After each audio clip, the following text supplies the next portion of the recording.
Morning, everyone. My name is Ann Marie Beale, minister of Unity Church of the Cumberlands. And we're still in Lent, the season of Lent. You know, Lent is kind of like making a New Year's resolution.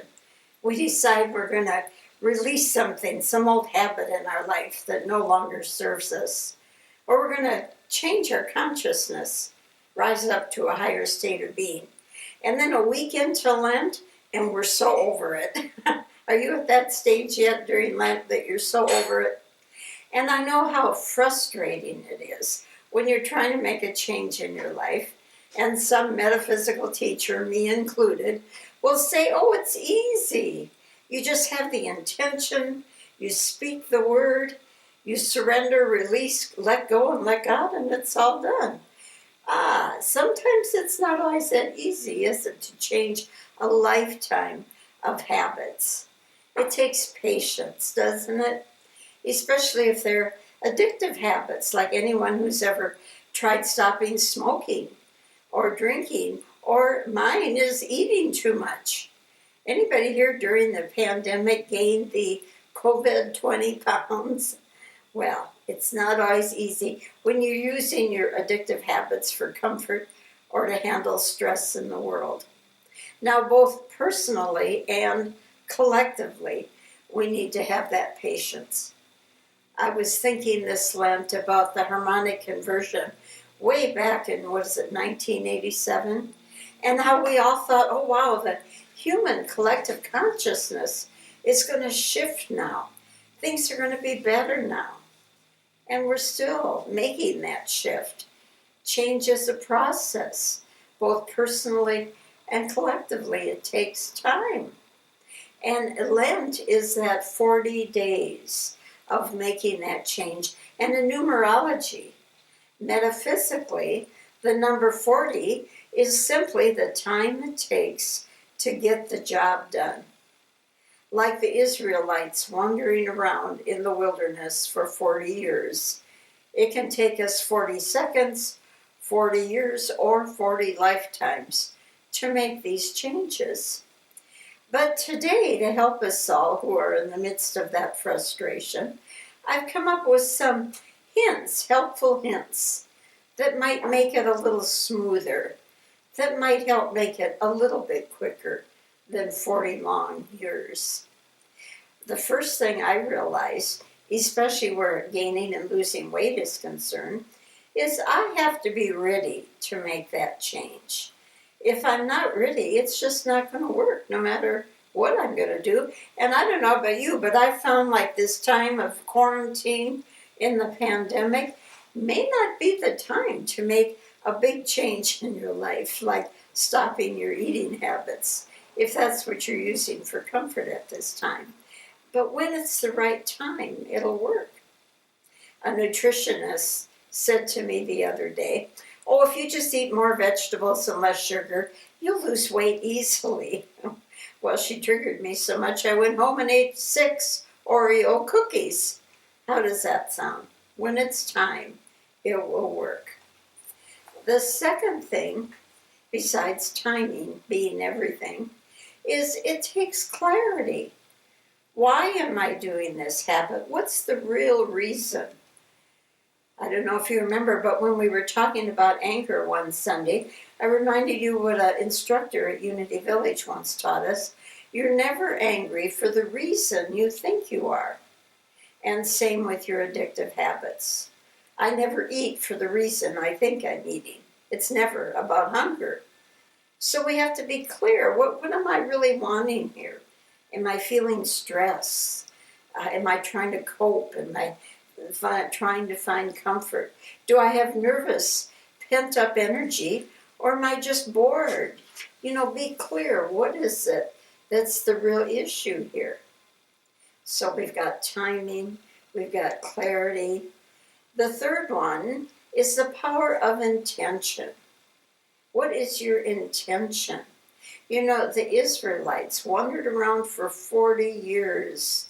They were stuck. Instead of focusing on their intention of where they wanted to go, they were stuck in their whining and complaining, their anger and their resentments Their old stuff. The promised land was right there, and it took them 40 years. If you don't know where you're going, you will end up somewhere else. What is your intention? And many of us live by default.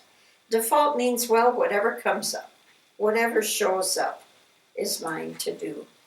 And then life becomes like Groundhog's Day. Remember the movie Groundhog's Day, where every day is the same, day after day, and you're wandering around in your wilderness of life for 40 long years. Life can either be like a smorgasbord, you eat whatever's on there, or you can order from the menu. You can choose, because the fourth thing is our power is in our choices. We can always choose something different.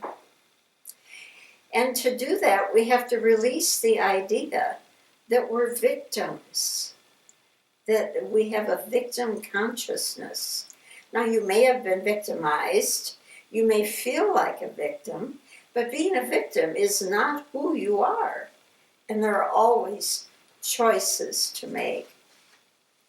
In spirituality, some people feel, oh, whatever is God's will. Whatever is God's will.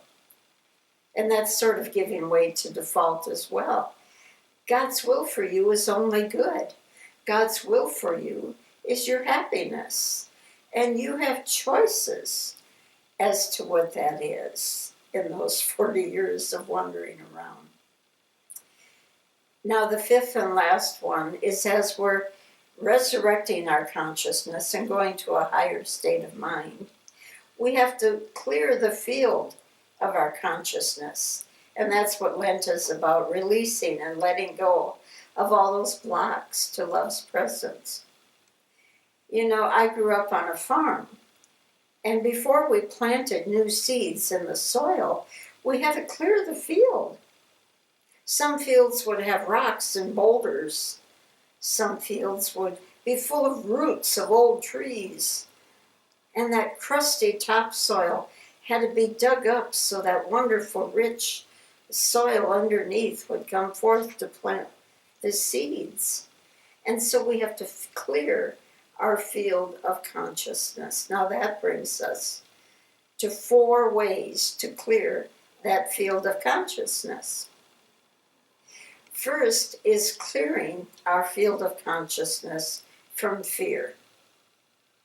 Fear is the biggest block to love's presence. Now, I'm a Gemini. I enjoy change. But for some people, change can be fearful. I jokingly asked Michael one day how he handled what made him feel safe during change. And he looked at me and smiled and said, absolutely nothing. And then he added, nothing in the outer can make us feel safe. It's that inside job. We just have to release the fear. And to feel safe and clear the field, we just simply have to know our union with the divine. That's the one-size-fits-all solution to anything. Know your oneness with God, your union with the divine, because you cannot feel fear at the same time that you're knowing your union with the divine. Perfect love casts out all fear. That perfect knowing of your union with divine love casts out all fears. The Course in Miracles reminds us to give up all problems, and they use the word all problems. To one answer is to reverse the thinking of the world.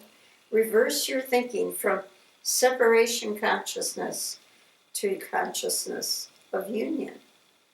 Most of our addictive habits are because of fear. And the triggers show up as anger, doubt, loss of peace, hundreds of different ways, but it all comes down to fear. So the second thing is to clear the field of false idols that we go to for the feeling of safety. In other words, one more Oreo cookie is not going to make me feel safe or comfort in the world. We have to clear the field of what we go to for false idols. and then ground ourselves in the earth. Center in our heart with the energy coming up from the earth and down from above, all the higher dimensions. In our heart, knowing the support we have from both the earth and from the powers on high. Number 3 is part of that, clearing the blocks to the flow. Life is about the flow. And if you just do not resist, do not fight, the flow will always take you where you need to go, always. And the Course in Miracles reminds us when we come into those bumps, into the flow, that our purpose of the world is to heal the Son of God. So whatever bumps along the way, or curves or corners, are there to heal you, to strengthen what needs strengthening, to help you forgive what needs forgiving, to believe what is to be believed, and to heal what is to be healed. This Lent, back your tractor out of your garage and clear your field. I've cleared my kitchen of Oreo cookies. We only have a few weeks to go, and we want to resurrect our state of mind on Easter. Now, we're going to have a time of meditative prayer, but first I want to thank all of you who continue to support Unity Church of the Cumberlands during this time of quarantine. If you would like to donate, simply go on our website, unitycookville.org, and click on the donate button. Or you can mail your tithe to 823 East 10th Street, Cookeville, Tennessee, 38501. And now let us say our Offertory Blessing that we say every Sunday when we're together. Divine love through me blesses and multiplies all that I have, all that I give, and all that I receive. And I am grateful. And I'm grateful for my husband, Michael, who will now play his Native American flute and his Tibetan bowls as we go into a time of meditative prayer.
And so join me in centering in your heart, allowing the energy of the earth to come up in and through your body into your heart, to support you, to strengthen you, to sustain you on this journey of the earth. And call forth those energies from on high, that light that comes on down through all the dimensions, joining in our heart those higher energies of light and love that comfort us and support us on our life journey. We relax into this journey, entering the flow of it, knowing that everything before us is to heal us, to strengthen us, to bless us in some way. And so we release and let go of resistance to the flow and allow it to take us where we need to go. Choosing the direction when we can and allowing the flow when we're not able to.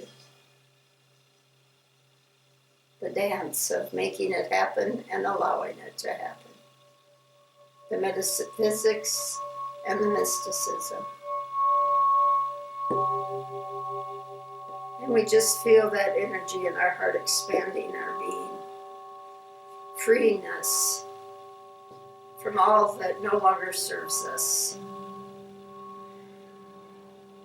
filling us with divine love, the truth of our being, so that we no longer need the things of the world to sustain us. We allow the grace of God's love to lift us and show us the way.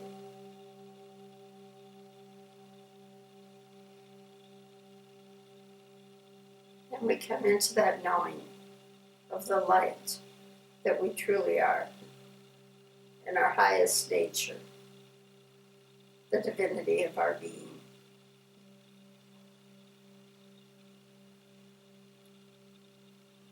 And we allow the unfolding of our journey without any forcing or rushing or controlling. We just allow it to be what it is today, to bless us, to guide us, to strengthen us. And we bless each other, for whoever is before you today is a gift. We allow that energy of coming together to be the gift that it is. And so we go forth today strengthened and joyous, looking forward to a future of light and love and joy. We simply say thank you, Father, Mother, God, in the nature of the living Christ. And so it is. Amen.